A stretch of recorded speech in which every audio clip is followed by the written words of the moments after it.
Ayan. Almusal sila kasi. Pupunta tayo ng NBI. Marami ako masyadong dalang baon kasi malayo yung NBI. Maglakad lang naman ako. Para baka marami tayong madaanan na pusa. May maipakain tayo. Nagpakain na ako doon. Kunti pa lang sila. Mga 6 pa lang. Na ayan na si Dogi. Lakas na raday. Kasi maaga pa kaya kunti pa. Mamayang hapon. Oh, dugdog. Dahan-dahan naman.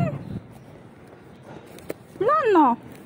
Kaya na yun. Pakainin ka na ni ate mamaya. Alaga ni ate yan. Pero may-ari yan. Kaya lang. Yan yung kinukulong. Isa din yan. Dinulong sila ng may-ari. Maulanan, mainitan, pero ayaw niyang pakainin talaga. Kinausap na lahat ng kapitbahay, kinausap na siya. Ayaw niya daw talaga pakainin. Bahala na mamatay. Kaya si ate, nagpapakain sa mga naiwan doon. Ito sila, pagbukas ng gate, nakatakas. Nakatakbo, di na bumalik. Ayun, makakain na sila basura, saka pinapakain sila ni ate lagi. Alam nila pag oras ng kainan. Huy, tanta na huli ang tanta. Ang tanta na huli.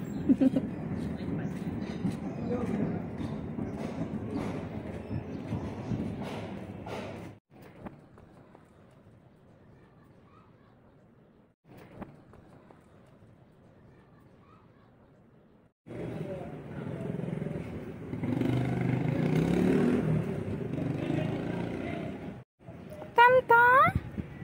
Tatay? Kain kayo, kain. Maya pa ako hapon makabalik. Kain lang, magpasok dyan. Tapos may mga natira pa. Ayun. May aso kayo? Wala kami nga. Ah, hindi yun sa inyo yung Yung yung mga aso dyan. Hindi kami diyan.